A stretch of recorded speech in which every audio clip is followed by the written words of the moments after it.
Hello guys, ನಾವು ಗಂಟೆಗಟ್ಟಲೆ ಕೂತ್ಕೊಂಡು ತಯಾರಿಸಬೇಕಾದಂತಹ ಪ್ರೊಫೆಷನಲ್ ಪವರ್ ಪಾಯಿಂಟ್ ಪ್ರೆಸೆಂಟೇಷನ್ನ ಈ ಒಂದು ಎ ಟೂಲ್ ಸಹಾಯದಿಂದ ಕೇವಲ 2 ನಿಮಿಷಗಳಲ್ಲಿ ಕ್ರಿಯೇಟ್ ಮಾಡಬಹುದು. ನಿಮಗೆ ಬೇಕಾದ ಸಬ್ಜೆಕ್ಟ್ ಅಥವಾ ಟಾಪಿಕ್ನ ಈ ಒಂದು ಎ ಟೂಲ್ಗೆ ಕೊಟ್ರೆ ಕೆಲವೇ ಸೆಕೆಂಡ್ಸ್ ನಲ್ಲಿ ಒಂದು ಅದ್ಭುತವಾಗಿರುವ ಪವರ್ ಪಾಯಿಂಟ್ ಪ್ರೆಸೆಂಟೇಷನ್ನ ಆಟೋಮೆಟಿಕ್ ಆಗಿ ಕ್ರಿಯೇಟ್ ಮಾಡಿ ಕೊಡುತ್ತೆ. ಅದನ್ನ ಹೇಗೆ ಕ್ರಿಯೇಟ್ ಮಾಡ್ಬೋದಂತ ಈ ಒಂದು ವಿಡಿಯೋದಲ್ಲಿ ಸ್ಟೆಪ್ ಬೈ ಸ್ಟೆಪ್ ಆಗಿ ನೋಡೋಣ. ನೀವು ಒಂದು ಎ ಐ ಟೂಲ್ನ ಮೊಬೈಲ್ ಅಥವಾ ಲ್ಯಾಪ್ಟಾಪ್ನಲ್ಲೂ ಕೂಡ ಬಳಸ್ಬೋದು. ನೀವು ಮೊಬೈಲ್ನಲ್ಲಿ ಬಳಸೋದಕ್ಕೆ ಇಚ್ಛೆ ಪಟ್ಟರೆ ಪ್ಲೇಸ್ಟೋರ್ನಲ್ಲಿ ಗಾಮಾ ಎ ಐ ಆ್ಯಪ್ನ ಇನ್ಸ್ಟಾಲ್ ಮಾಡ್ಕೊಳ್ಳಿ. ನಾನೀಗ ಈ ಒಂದು ವಿಡಿಯೋದಲ್ಲಿ ನಿಮಗೆ ಲ್ಯಾಪ್ಟಾಪ್ನಲ್ಲಿ ಹೇಗೆ ಪಿ ಪಿ ಟಿನ ಕ್ರಿಯೇಟ್ ಮಾಡ್ಕೋಬೋದಂತ ತೋರಿಸ್ಕೊಡ್ತೀನಿ. ಮೊದಲಿಗೆ ನಿಮ್ಮ ಲ್ಯಾಪ್ಟಾಪ್ನಲ್ಲಿ ಗೂಗಲ್ ಕ್ರೋಮ್ನ ಓಪನ್ ಮಾಡಿ, ಸರ್ಚ್ ಬಾರ್ನಲ್ಲಿ ಗಾಮಾ ಎ ಅಂತ ಟೈಪ್ ಮಾಡಿ ಸರ್ಚ್ ಮಾಡಿ. ಅದಾದಮೇಲೆ ಅಫಿಷಿಯಲ್ ವೆಬ್ಸೈಟ್ ನಿಮಗೆ ಕಾಣುತ್ತೆ, ಅದರ ಮೇಲೆ ಕ್ಲಿಕ್ ಮಾಡಿ. ನೀವು ಗಾಮಾ ಎ ವೆಬ್ಸೈಟ್ಗೆ ಫಸ್ಟ್ ಟೈಮ್ ವಿಸಿಟ್ ಮಾಡ್ತಾ ಇದ್ದರೆ ಜಿಮೇಲ್ ಅಕೌಂಟ್ ಬಳಸಿ ನೀವು ಲಾಗಿನ್ ಮಾಡಬೇಕು.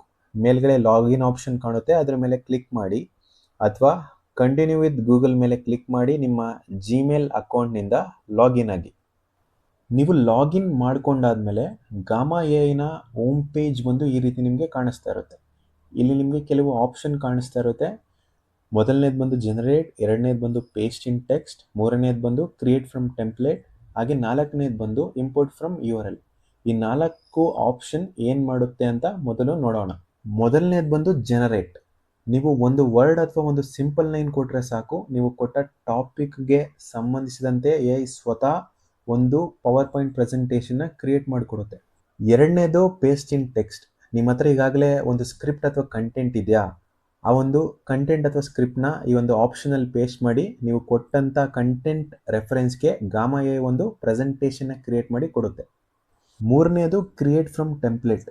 ಈ ಒಂದು ಆಪ್ಷನ್ನಲ್ಲಿ ಗಾಮಾ ಎ ಐನ ಹಲವಾರು ಟೆಂಪ್ಲೇಟ್ಸ್ಗಳು ಸಿಗ್ತಾ ಇರುತ್ತೆ. ನಮಗೆ ಬೇಕಾಗಿರೋ ಅಥವಾ ಇಷ್ಟವಾಗಿರೋ ಟೆಂಪ್ಲೇಟ್ನ ಸೆಲೆಕ್ಟ್ ಮಾಡಿ ಪ್ರೆಸೆಂಟೇಷನ್ನ ಕ್ರಿಯೇಟ್ ಮಾಡ್ಬೋದು. ಕೊನೆಯದಾಗಿ ಇಂಪೋರ್ಟ್ ಫೈಲ್ ಆರ್ URL.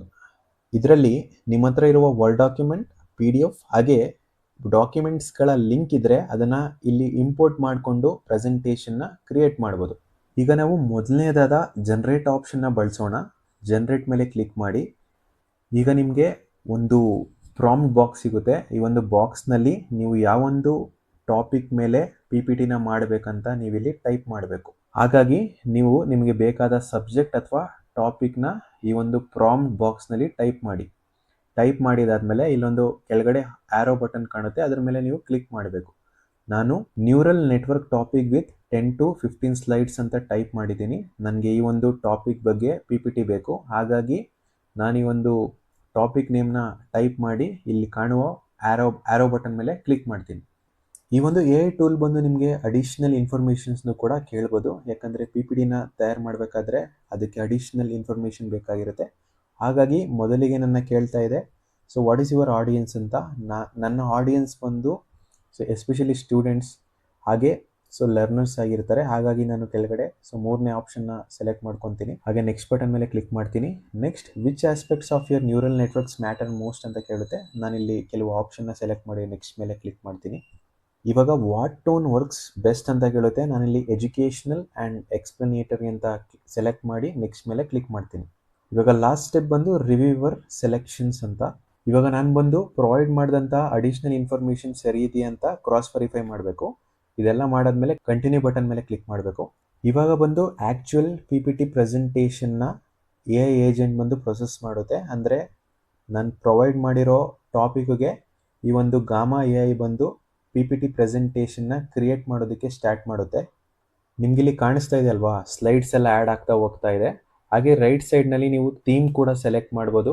ನಿಮ್ಮ ಟಾಪಿಕ್ನಲ್ಲಿ ಏನಾದರೂ ತುಂಬ ಆ್ಯನಿಮೇಷನ್ಸ್ ಹಾಗೆ ಇಮೇಜಸ್ಗಳಿದ್ರೆ ಸ್ಲೈಡ್ಸ್ ಕ್ರಿಯೇಷನ್ಸ್ ಬಂದು ಲೇಟ್ ಆಗ್ಬೋದು, ಹಾಗೆ ನೀವು ವೆಯ್ಟ್ ಮಾಡಬೇಕಾಗುತ್ತೆ.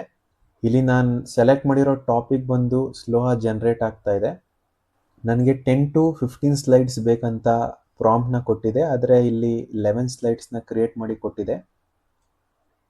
ಇವಾಗ ಎಲ್ಲ ಕಂಪ್ಲೀಟ್ ಸ್ಲೈಡ್ಸ್ಗಳು ಬಂದು ಜನರೇಟ್ ಆಗಿದೆ. ನೀವಿಲ್ಲಿ ನೋಡ್ತಾ ಇರ್ಬೋದು, ನಾನಿಲ್ಲಿ ಫುಲ್ ಸ್ಕ್ರೀನಲ್ಲಿ ತೋರಿಸ್ತಾ ಇದ್ದೀನಿ. ನೀವು PPT ಪ್ರೆಸೆಂಟೇಷನ್ ಮಾಡಬೇಕಾದ್ರೆ ಈ ಒಂದು ವೆಬ್ಸೈಟ್ನಲ್ಲೇ PPTನ ಡಿಸ್ಪ್ಲೇ ಮಾಡ್ಬೋದು. ಅಥವಾ ನೀವು ಈ ಒಂದು ಪಿ ಪಿ ಟಿನ ನಿಮ್ಮ ಸಿಸ್ಟಮ್ಗೆ ಡೌನ್ಲೋಡ್ ಮಾಡಿಕೊಂಡು ಕೂಡ ಪ್ರೆಸೆಂಟೇಷನ್ನ ಮಾಡ್ಬೋದು. ನಾವೀಗ ಈ ಒಂದು ಪಿ ಪಿ ಟಿನ ನಿಮ್ಮ ಲ್ಯಾಪ್ಟಾಪ್ ಅಥವಾ ಮೊಬೈಲ್ಗೆ ಹೇಗೆ ಡೌನ್ಲೋಡ್ ಮಾಡ್ಕೊಳ್ಳೋದಂತ ನೋಡೋಣ. ನೀವು ಈ ಒಂದು ಪಿ ಪಿ ಟಿನ ನಿಮ್ಮ ಲ್ಯಾಪ್ಟಾಪ್ ಅಥವಾ ಮೊಬೈಲ್ಗೆ ಡೌನ್ಲೋಡ್ ಮಾಡ್ಕೋಬೇಕಾಗಿದ್ರೆ ಮೇಲ್ಗಡೆ ಶೇರ್ ಬಟನ್ ಕಾಣುತ್ತೆ, ಅದರ ಮೇಲೆ ಕ್ಲಿಕ್ ಮಾಡಿ. ಅದಾದಮೇಲೆ ಶೇರ್ ಕೆಳಗಡೆ ಎಕ್ಸ್ಪೋರ್ಟ್ ಅಂತ ಒಂದು ಆಪ್ಷನ್ ಕಾಣುತ್ತೆ, ಅದರ ಮೇಲೆ ಕ್ಲಿಕ್ ಮಾಡ್ಕೊಳ್ಳಿ. ಇವಾಗ ನೀವು ಎಕ್ಸ್ಪೋರ್ಟ್ ಟೈಪ್ ಸೆಲೆಕ್ಟ್ ಮಾಡ್ಕೋಬೇಕು.